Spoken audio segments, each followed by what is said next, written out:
Ya, selamat malam. Kembali lagi bersama kami di Bacot Balap.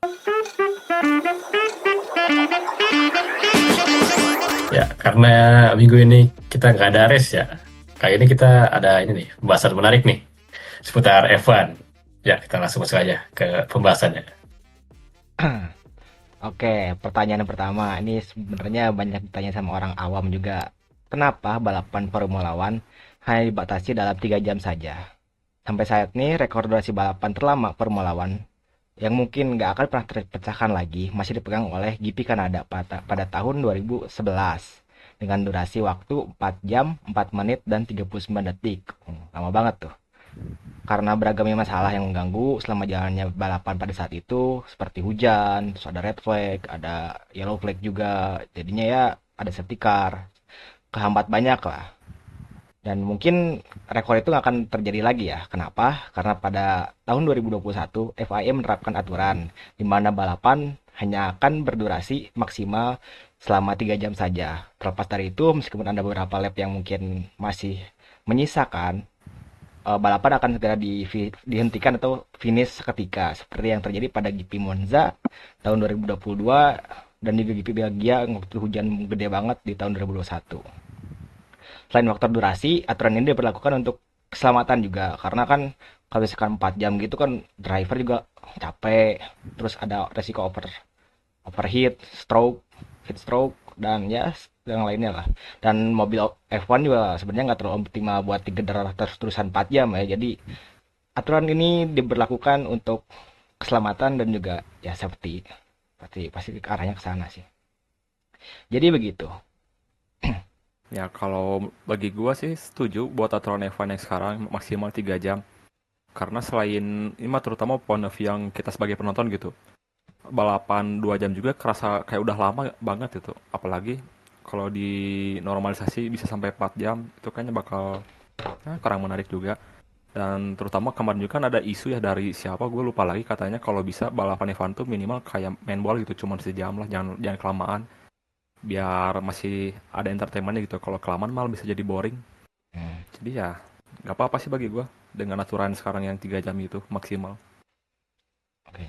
Menanggapi yang tadi Hasbi tadi kan sekarang si CEO F1 kalau nggak salah nggak terlalu berteman dia tuh pengen Hmm. berlakukan sprint lebih banyak lagi soalnya retention viewsnya anak-anak Gen Z terutama ya kecil-kecil jadi mereka tuh nggak suka balapan yang terlalu lama nggak suka tontonan yang terlalu lama istilahnya makanya mungkin tahun-tahun kedepannya bakalan sprint tuh bakalan lebih ditekankan lagi biar ya ngegayat Gen Z yang views retentionnya kecil-kecil gitu.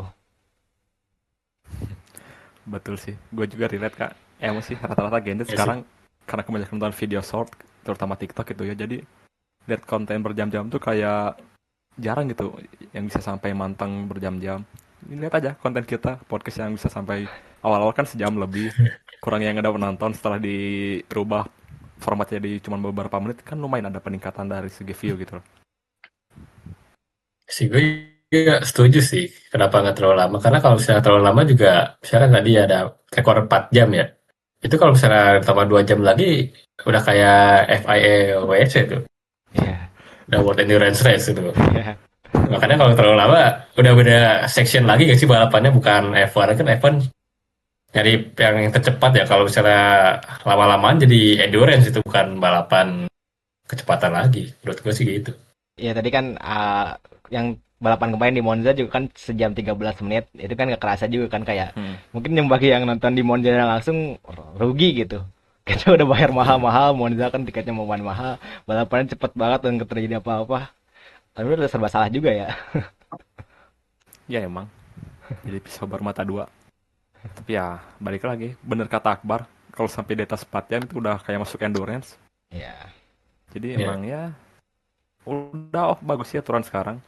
Apalagi kan ini ya si mobil Evan juga kan betul kata Eka tadi, gak endurance-nya gak sekuat mobil lain gitu. Jadi mm, ya gitu. Tapi kak, gue ada pertanyaan juga. Itu tuh 4 jam 3 jam maksimal tuh termasuk dihitung waktu istirahat karena red flag hujan atau iya, gimana? ya itu masuk. Termasuk ya. Kalau ada red Tapi itu flag, juga kalau bisa. ada hujan, kalau ada safety car, tetap dihitung. Pokoknya intinya maksimalnya durasinya 3 jam aja. Berarti bisa Oh, dong. jadi kalau Kalau Apa Bar? misalnya ini gimana Kak? Labnya belum beres gitu. Ya Tapi udah diberhentiin lewat dari langsung, 3 jam udah langsung diberhentiin. berarti. Berarti. Heeh, langsung finish. Pemenangnya berarti pemenang terakhir berarti. Yang satu tetap satu gitu. Iya kayak WEC pemenangnya. Aduh, ini bener. Jadi rugi ke penonton deh. Kalau misalnya dikasih hujan, ternyata 2 jam hujannya belum reda-reda, masih terus red flag. Tiba-tiba balapan cuma setengah jam atau beberapa menit kayak di GP Austria ya kak dulu tuh yang pernah Teman aku juga balapan cuma pernah bentar doang. kayak gitu. Mm-mm. Jadi sih emang ya itu ada plus minusnya juga. Ya buat kalian yang mau nonton balapan lama-lama ya nonton World Indonesia Championship aja gitu. Ada dong 24 jam tuh, lemang Iya, tuh. Nah, kalian puas kan kalian langsung. iya. Beneran. 24 jam tuh yang lama banget tuh. Itu tuh 24 jam bisa sambil nyawer gak sih? Kayak streamer-streamer. Ya enggak lah anjing. Subaton anjir. Visi gitu. Atau minta request ke pembalap gitu. Bang, kalau bisa overtake ini gitu. Kalau udah gimana gitu. Nyawer sambil request ke pembalap. Oke Bi, lanjut Bi ke pembahasan mana? Nah, boleh. Terus sekarang yang pembahasan dari gua gitu. Nah, gua juga ini punya fakta unik tentang F1 yang lainnya gitu. Jadi dulu tuh F1 pernah punya Grid Girls kalau kalian tahu. Nah, Grid Girls ini juga pertama kali ada di F1 pada akhir tahun 1960-an yaitu di sirkuit Jepang. Mereka juga punya tugas seperti untuk mempromosikan merek sponsor, membawa papan nama pembalap, serta sebagai ajang entertainment pada saat sebelum dan sesudah balapan. Tetapi, seiring berjalannya waktu, Grid Girl ini menimbulkan beberapa isu, seperti contohnya konflik antara sponsor yang pernah terjadi saat Lewis Hamilton memakaikan jaketnya ke Grid Girls dan itu tentunya menutupi sponsor yang ada di pakaiannya. Kemudian juga sering ada gosip kalau ada beberapa pembalap yang selingkuh dengan Grid Girls-nya. Dan juga yang terakhir, semenjak masuknya Liberty Media pada tahun 2017, Grid Girl dianggap tidak lagi mencerminkan sport value dan lebih ke seksisme kata SJW gitu. Nah, oleh sebab itu, di tahun 2018, Grid Girls resmi ditiadakan dan digantikan oleh Grid Kids untuk mendampingi pembalap sebelum balapan agar menginspirasi mereka. Tentunya, dengan ditiadakan Grid Girls menimbulkan kekecewaan bagi beberapa driver seperti Sebastian Vettel, Lewis Hamilton, dan Leclerc. Karena bagi mereka, dalam sebuah interview, dengan adanya Grid Girls itu sangat mengasihkan karena bisa melihat para wanita cantik di starting grid. Nah, ada tanggapan dari kalian tentang tidak adanya Grid Girls sekarang? Sebastian Vettel sih pasti paling kehilangan ya. Dia kan Ya, sering betul. teasing ke girl, teasing ke cewek-cewek kan. Tapi terlepas dari itu, Memang. kalau lo tahu Kimi Antonelli juga kan sempat ada di grid yang udah jadi anak-anak kan sekarang kan si gridnya tuh. Mau Yang anak Grid kecil, Kids itu. grid kids itu. Karena Kimi Antonelli pernah sempat ada di situ kalau nggak salah tuh. Yang menurut gua lebih bagusan grid kids sih, soalnya bakalan menginspirasi pembalap-pembalap muda buat suatu saat nanti gue bakalan ada di sini gitu dibandingkan girls. Ya meskipun itu tertarik juga ya, soalnya kan gimana gitu cowok pasti tertarik kayak gitu kan. Mungkin cantik-cantik Iya, kan. Kalau misalkan di Eropa, di Amerika gitu kan cewek-ceweknya pasti cantik-cantik kan. Jadi ya menurut gue lebih setuju ke Kid Grid sih sebenarnya. Soalnya bakal banyak inspirasinya dari situ. bisa sih diterima masuk akal juga. Ya, ya sih dari sisi regenerasi sih bagus ya Grid Kids ya itu ya. Buat regenerasi dari balap F1-nya itu ke depan. Tapi dari sisi penonton sih kayaknya Grid Girl lebih baik. Nah, ya betul Bar. Gue juga setuju. Itu juga sebagai bahan ya cimat lah dari Ah, sebuah balapan ya. Jadi ada yang menarik dari sisi lain gitu selain balapan. betul Bar. Kan kita juga tahu kalau menonton langsung di sirkuit itu, kalau saat balapan kan lihat mobil F1 tuh kayak cuma sekilas-sekilas doang lewat. Nah, setidaknya bagi penonton yang nonton langsung di lapang dengan adanya Grid Girls di samping, mungkin itu juga jadi entertainment mereka tersendiri gitu. Di samping karena ya balapan F1 gak kelihatan juga, dengan adanya Grid Girls di sirkuit jadi ya ada sedikit hiburan juga. Jadi itu Ya betul. bikin seru. Kan sekarang MotoGP Ah, juga ada Grid mau Kids ini tadi kan. Mau ke kan sekarang masih girl grid berarti kan MotoGP itu kan beralih Mm-mm. mulai beralih ke grid kit itu sekarang tuh. Karena emang mungkin sekarang udah nggak ada value juga bener kata Hasbi ya si girl grid itu untuk sponsorship. Soalnya kita lihat pembalap juga menurut gue udah cukup buat sponsor gitu anjir. Ya, betul itu juga. Iya. Jadi emang nggak ada value lagi sih buat motorsport, bener kata Liberty Media. Itu yang sekarang nggak ada tuh cuma di F1 doang atau MotoGP juga masih ada nggak sih? Kan MotoGP kan ada grid, ada umbrella guard ya. Umbrella Girl ya. Masih ada harusnya. Cuman sekarang udah mulai diganti soalnya kan MotoGP udah diambil alih sama Liberty Media juga kan. Udah mulai mirip lah Waduh. MotoGP sama F1. Sekarang di MotoGP juga setiap ada lagu kebangsaan si ridernya harus hadir di lagu kebangsaan itu harus pada Iya. baris. Yang mana buat penonton MotoGP itu gua lihat di komentar di Instagram cukup menuai kontra ya. Banyak yang bilang kayak katanya ini bakalan ngerusak fokusnya para rider buat balapan. Buat gua enggak sih. Terbukti kan di F1 juga enggak terlalu berpengaruh banyak gitu. Malah ini salah satu cara lo respect ke negara yang udah nyediain tempat balapan lo gitu. Menurut gua kayak gitu ya. Mm-mm. Benar juga. Oh jadi udah nggak ada ya sekarang. Tapi lu pernah lihat video ini nggak kak? Kayak pembalap lagi di balapan gitu. Terus di samping tuh ada grid girlsnya gitu yang tiba-tiba buka baju, tiba-tiba hilang fokus langsung tabrakan. Berarti emang ada ngaruh kak? Nggak kayak lu tadi bakal menghilangkan fokus, ternyata emang benar menghilangkan fokus. Kalau emang sampai kejadian yang gitu terjadi. Itu di GT3 kalau saya pernah deh. Nggak tahu GT3 di F1 juga kayaknya yang di Miami kalau nggak salah pernah tuh ada tuh. Hmm. Itu Dia mau jadi bisa jadi bahan politik juga. itu tidak dibenarkan flashing kayak gitu ya. Itu teks haras ya. Menurut gua enggak sih. Tapi emang sih. Jadi ya gitu sekarang udah nggak ada lagi. Ya karena kata Eka tadi ya, apa sih, MotoGP sama F1 udah mirip-mirip ya karena pemiliknya juga sama Kak, Iya, dari Liberty Media. Karena kan MotoGP kan sebenarnya pengelola itu Dorna Sport ya. Tapi Dorna Sport juga diakuisisi sama Liberty Media. iya, iya. Jadi ya sekarang hampir mirip-mirip gitu. Ya, bagus lah. Soalnya kan Liberty Media terbukti bisa ngangkat F1 ke ranah yang lebih bagus gitu. Siapa tahu MotoGP juga kan sekarang agak mundur ya semenjak Rossi nggak ada lagi. Jadi mungkin bisa Ya, lebih dinaikin lagi sama Liberty Media buat MotoGP juga gitu. Kan menariknya katanya Liberty Media bakalan ngadain MotoGP dan F1 di weekend dan tempat yang sama. Itu lumayan menarik loh. Wah, Dalam sejarah belum pernah ada gitu. Misalkan Silverstone iya itu mah. jam 7-nya dipakai buat yes, MotoGP, jam 8-nya dipakai buat F1 itu kan menarik kan aja sebenarnya. Menarik banget ya loh. itu bisa ini sih menggait banyak penonton banget sih itu. Mm-mm. Eh, Jadi untung ke banyak pihak, ke Liberty Media untung, ke penonton Ya. untung. Apalagi dari pihak penyelenggara sih, maksudnya kayak tempatnya itu misalnya di mana di Silverstone.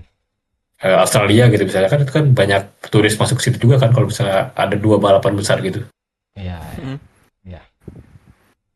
Terus enaknya Jadi kita ada tunggu aja lah. mixing viewers juga kan, mix audience juga kan. Ada yang MotoGP Ya, suka MotoGP nonton F1, ada yang suka F1 nonton MotoGP.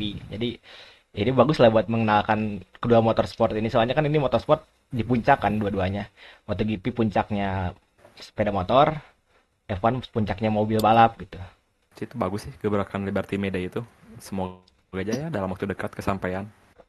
Jadi kita nonton tuh bisa langsung satu streaming, bisa langsung berlanjut, ganti-ganti streaming. apalagi kalau kita bisa nonton langsung sih, Bi. Satu Wah, tiket bisa buat dua. Oh, mahal nah banget itu gak tuh sih? kalau beli langsung tiketnya tuh langsung include dua-duanya atau satu-satu tuh kan pasti bakal ada juga kredit buat itu aksesibilitasnya juga kalau satu-satu mah Kayaknya kira-kira lah menurut tuh ada paket bakal bundle deh. oh Iya. Ada paket-paketnya.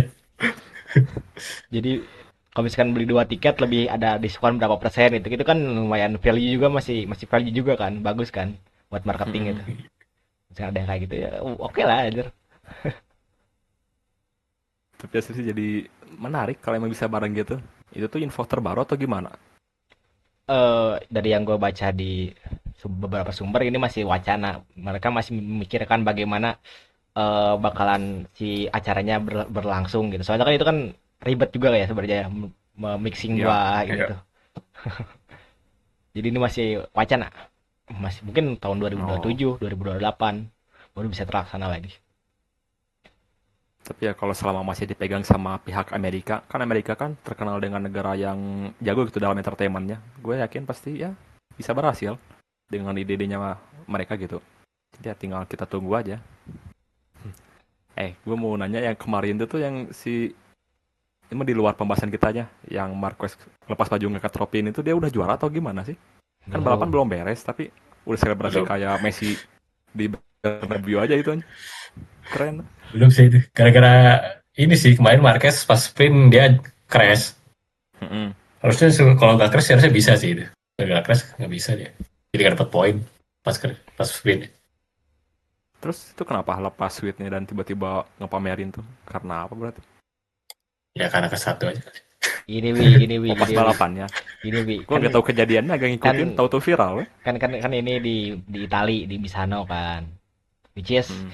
kandangnya si Ono, Si Bagnaya apa? bukan Rossi. pasti. Rossi yang kita lu musuh. Iya, Akhir-akhir ini. kan sprint crash kan dia jatuh, terus dibuin banyak lah si fans-fansnya Ono. Nah, pas di race ternyata dia menang. Ini kan sama kayak situasi Messi kan yang menang di Ya, Bernabeu kan. comeback di Bernabeu. Terus dia ya cobalah terinspirasi dari Messi buka bajunya terus ditembokin ke arah fans-fansnya Ono. Aduh, ya. Itu keren sih tuh, pembalasan yang oke ya. Ya, sweet revenge lah. Itu bakal ya, bagus lah itu momen kemarin. Kirain gua teh dia teh udah mengunci gelar, jadi ya udah selebrasi biasa. Oh ternyata ada asal-asalnya ya. Nah, Di next race bisa dia. next ya. Tapi kemarin seru juga sih dia duel antara Bezeki sama Marquez sih seru anjir. Bezeki bisa ngeduel Marquez tadi gitu. Ini Aprilia bagus sih sebenarnya. Cuman Hoya Martin mungkin belum gara-gara Iya. cedera masih belum nemu sweet spot yang tepat buat balapannya. Soon lah. Oke, paling udah gak ada pembahasan lagi ya. Udah sih kayaknya beres. udah deh cukup. Oke, segitu dulu untuk pembahasan kita kali ini ya. Jika ada yang mau dibahas, jangan lupa komen di kolom komentar ya. Jangan lupa nonton kami terus, kami pamit undur diri. Yuk.